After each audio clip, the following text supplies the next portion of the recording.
ஒரு வழியா காட்டில் இருக்க எல்லா பிரச்சனையும் முடிஞ்சு காடே ரொம்ப சந்தோஷமா இருக்கு. எல்லா விலங்குகளும் ரொம்ப சந்தோஷமா வாழ ஆரம்பிச்சிட்டாங்களாம். கபாலி கரடி இப்ப காட்டுக்கு காவலாளி உடையில காட்டையே காவல் காத்துட்டு நிக்கிறானாம். அப்பு தன்னோட மாய பென்சிலால குழந்தைகளுக்கு வானவில் வரைஞ்சு கொடுத்து விளையாடிக்கிட்டு இருக்கான். திடீர்னு மலை உச்சியில இருந்து ஒரு கருப்பு புகை காடு ஃபுல்லா பரவுது. அந்த புகை பரவ பரவ காட்டுல இருக்க மரங்கள்லாம் வாடி போகுது, பூக்கள்லாம் கருகி போகுது. முயல் திடீர்னு ஓடி வந்து, அப்பு அண்ணா தண்ணி குடிச்சா தொண்டையெல்லாம் ரொம்ப எரியுது, காத்துல எல்லாம் விஷமா கலந்துருக்குது அப்படின்னு சொல்ல, எல்லாரும் என்ன பண்றதுன்னு யோசிக்கும் போது மந்திர தேவதை ஒரே பதட்டமா படப்படன்னு பறந்து வரா.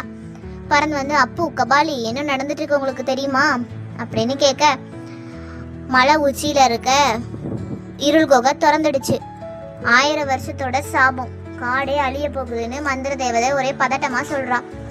அப்பு தன்னோட மாய பென்சிலை உடனே எடுத்து ஒரு பெரிய காத்தாடியா வரைஞ்சு அந்த இருள் புகையெல்லாம் விரட்டிடலான்னு பாக்குறான். ஆனா மாய பென்சில் விருன்னு நடுங்குது. மாய பென்சில்ல இருக்க ஒளியெல்லாம் வாங்கி மாய பென்சில் வேலை செய்ய மாட்டேங்குது. அப்பு யோசிக்கிறான், இது ஏன் என்னோட மாய பென்சில் வேலை செய்ய மாட்டேங்குதே அப்படின்னு.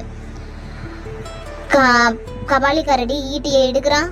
ஈட்டியை எடுத்து, அப்பு நான் போய் அந்த குகையை மூடிட்டு வரேன்னு கோவமா கபாலி கரடி கிளம்புறான். மந்திர தேவதை கபாலி கரடியை தடுக்கிறா.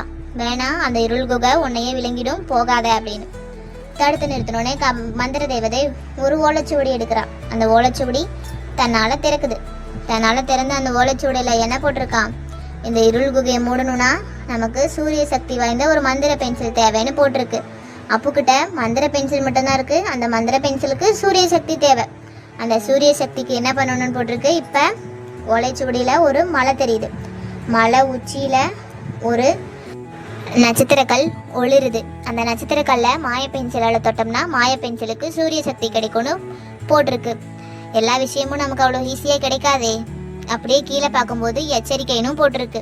அந்த எச்சரிக்கையில என்ன இருக்கான், அந்த நட்சத்திரக்கல்ல வந்து 3 விலங்குகள் பாதுகாத்துட்டு வருதான்.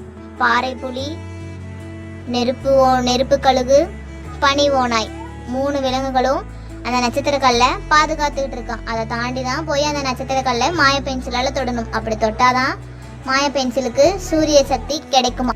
ஆனா அந்த 3 மிருகங்களையும் சக்தியால இல்ல, அன்பால மட்டும்தான் வெல்ல முடியும்னு போட்டிருக்குது. அப்பு கொஞ்சம் கூட யோசிக்காம, நான் கிளம்புறேன், நான் போய் என்னோட மாய பென்சிலை காப்பாத்தி ஆகணும், நான் போறேன்னு அப்பு கிளம்பிட்டானா. உடனே அப்புவோட தோல்ல ஒரு கை தெரியுதான். பக்கத்துல கபாலி கரடி தம்பி இந்த டைம் தனியா இல்ல, நானும் வரேன்னு அப்பு தோல்ல கை போட்டு கபாலி கரடியும் கிளம்புதான். அப்புக்கு ஒரே எமோஷனல் ஆகி கண்ணெல்லாம் கலங்குதான்.